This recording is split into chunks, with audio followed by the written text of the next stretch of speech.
ตกใจทุกคนไทยฮะอายุ60เลยได้กินเงินเดือน1คนบ่อำตกใจมื้อนี้เรื่องนึงก็คือมื้อเว้นนี่เนาะมีลูกค้ามาซื้อของอยู่ในร้านลูกค้ามาซื้อของอยู่ในร้านเราก็บอกว่าเราเป็นลูกค้าเก่าจังซี่นะ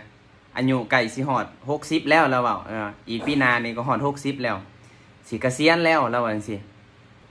ก็สิหยุดทำนาฬิกาแล้วเพิ่นว่าอีกปีเดียวก็ได้กินเงินคนสูงอายุแล้วแล้วข่อยก็ถามว่าอ๋อเจ้าเป็นข้าราชการบ่อายุ60แล้วจังสิได้กินเบี้ยบำนาญเราว่าเราบ่แม่นข้าราชการเราว่าข่อยสิได้เงินผู้สูงอายุคันอายุ60แล้วสิได้เงินผู้สูงอายุข่อยตกใจทุกคนไทยฮะอายุ60แล้วได้กินเงินเดือนจังซี่บ่คันคืออยู่บ้านข่อยนอกจากคนที่เป็นข้าราชการจังซี่ทหารครูตำรวจจังซี่ฮะคัน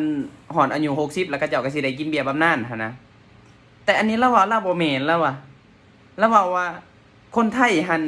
คันผู้ใดที่อายุฮอด60ฮะสิมีเงินเดือนกินจังซี่นะมันคือเรื่องจริงเหรอทุก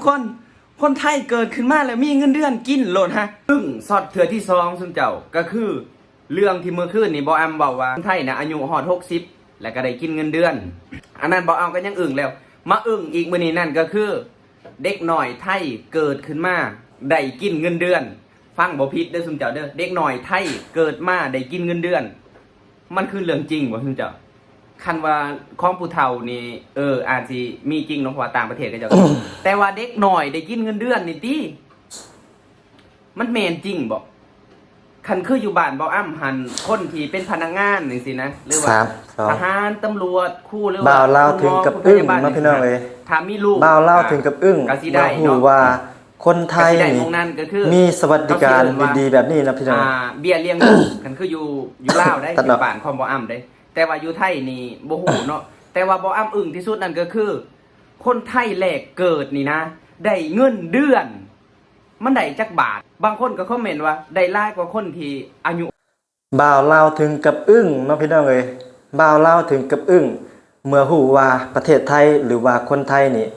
มีเงินเดือนกินตั้งแต่เด็กแรกเกิดจนไปถึงวัยเฒ่าวัยแก่วัยชรากันเลยทีเดียวเนาะพี่น้องเอ้ย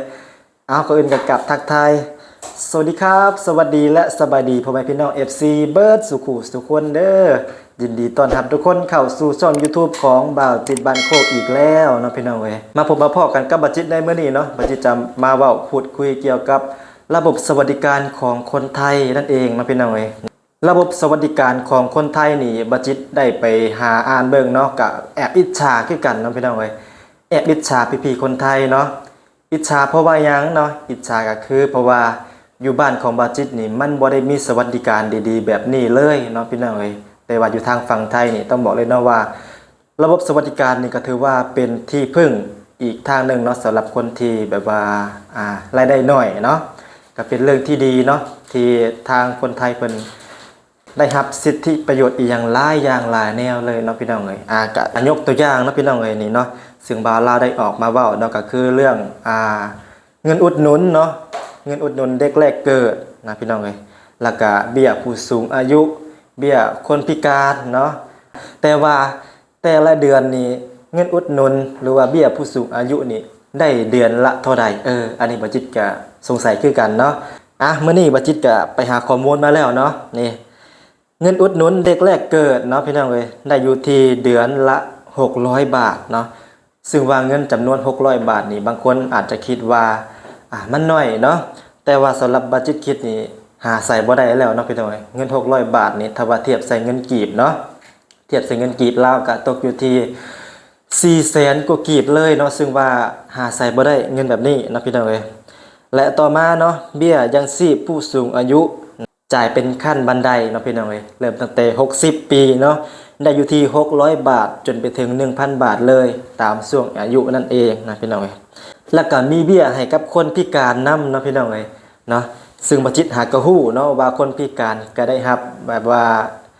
เงินเดือนนำนั่นเองเนาะได้อยู่ที่800จนถึง 1,000 บาทเลยเนาะพี่น้องโอ้โหอันนี้ก็คือสวัสดิการของคนไทยเนาะที่ได้รับนะอันนี้ก็คือ3กลุ่มผู้เปราะบางนะที่จะได้รับในแต่ละเดือนก็เงินจำนวนนี้ก็ถือว่าบ่น้อยได้เนาะสำหรับคนที่รายได้น้อยเนาะนอกจากเบี้ยผู้สูงอายุ และเงินอุดหนุนเด็กแรกเกิดแล้วยังมีอีกหลายอย่างหลายแนวเนาะพี่น้องเอ้ยสิ่งแรกเนาะที่บัจิตประทับใจ นั่นก็คือบัตรทอง30 บาทรักษาทุกโรคเนาะพี่น้องเอ้ยเนาะอันนี้ก็ต้องบอกเลยนะว่าคนไทยเกือบทุกคนได้รับสิทธิ์นี่เนาะได้รับสิทธิ์รักษาพยาบาลพื้นฐานได้ฟรีเนาะถ้าว่าเสียเงินก็คือแบบว่าเสียหน่อยเนาะพี่น้องเอ้ยอันนี้ก็บอกเลยเนาะว่าเป็นสิ่งที่บัจิตประทับใจเนาะ30 บาทรักษาได้เกือบทุกโรคเนาะพี่น้องเอ้ยและข้อต่อมาเนาะพี่น้องเอ้ยนอกจากจะมีบัตรทอง30 บาทรักษาทุกโรคแล้วก็ยังมีบัตรคนจนนํเนาะโอ้โหบัตรคนจนนี่ได้สิทธิ์อีหยังแน่เดี๋ยวบัจิตจะมาเว้าสู่ฟังเนาะได้สิทธิ์ซื้อสินค้าอุปโภค300 บาทต่อเดือนเนาะพี่น้องเอ้ยแล้วก็ค่าเดินทางขนส่งสาธารณะ750 บาทต่อเดือนเนาะไม่ว่าจะเป็นรถไฟรถเมล์นะรถไฟฟ้าบขสอีกต่างๆเนาะการเดินทางแบบสาธารณะก็จะได้รับสิทธิ์นี้750 บาทต่อเดือนถือว่าประหยัดได้หลายเลยเนาะแล้วก็เพิ่มเงินให้คนพิการนะพี่น้องเอ้ยผู้ที่มีบัตรสวัสดิการจะได้รับเงินเพิ่มอีก200 บาทต่อเดือนเนาะจากคนพิการได้รับเงินเดือนอยู่แล้ว800 บาทนะก็เพิ่มอีก200ก็เป็น 1,000 บาทต่อเดือนโอ้โหก็ถือว่าเป็นเรื่องที่ดีเนาะพี่น้องเอ้ย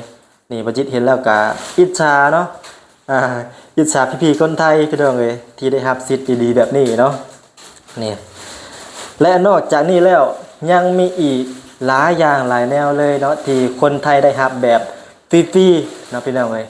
ซึ่งว่าสิมีอีกอย่างอีกแน่เนาะเดี๋ยวบัจิตจะพาทุกคนไปชมคลิปนี้เนาะซึ่งเพิ่นได้ออกมาเว้าสิทธิ์ของคนไทยที่จะได้รับแบบฟรีๆมี15สิทธิ์เนาะพี่น้องเอ้ยสิมีอีกอย่างแน่เดียวไปเบิ่งไปชมพร้อมๆกันเลยเนาะ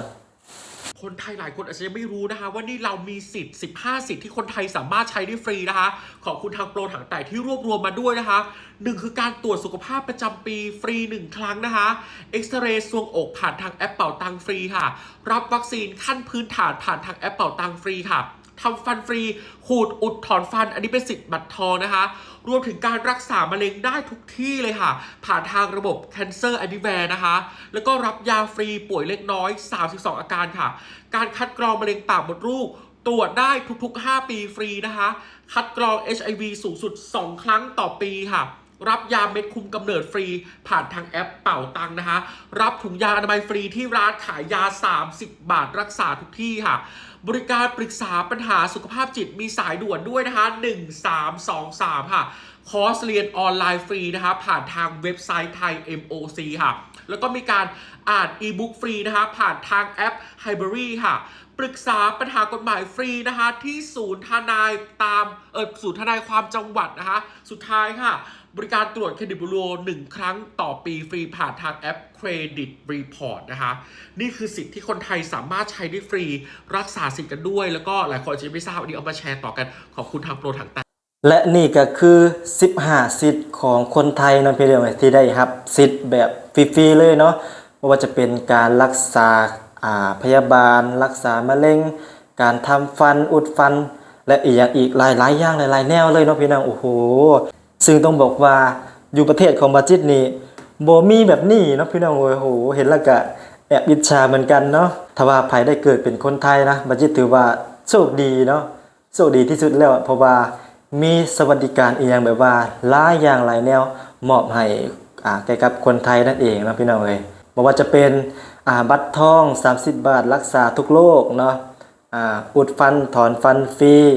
แล้วก็บัตรคนจนเนาะบัตรคนจนบัตรสวัสดิการเบี้ยผู้สูงอายุและเงินอุดหนุนเด็กแล้วก็อีกอย่างอีกหลายอย่างหลายแนวเนาะพี่น้องซึ่งว่ามื้อนี้บัจิตกะรวบรวมมาให้ทุกคนได้เบิ่งได้ชมเพียงสำนี้เนาะถ้าว่า FC มีข้อมูลเพิ่มเติมเนาะว่ามีอีกอย่างอีกแน่ที่คนไทยได้รับแบบฟรีๆเนาะถ้าว่ามีอย่างเพิ่มเติมก็คอมเมนต์มาบอกบัจิตเด้อเนาะเพื่อจะบัจิตก็สิได้ฮู้เพิ่มเติมเนาะโอเคเนาะพี่น้องสำหรับคลิปนี้บัจิตก็สิได้ขอตัวจบคลิปไปเพียงสำนี้ก่อนเด้อเนาะจังได๋ก็ฝากเป็นกำลังใจให้บัจิตเนาะฝากกดไลค์กดแชร์กดติดตามและที่สำคัญก็ฝากเบิ่งโฆษณาให้บัจิตเด้อเพื่อจะได้มีกำลังใจในการถ่ายทำคลิปต่อๆไปนะพี่น้องโอเคสำหรับคลิปนี้บัจิตก็สิได้ขอตัวคำว่าสบายดีขอตัวลาไปก่อนเด้อ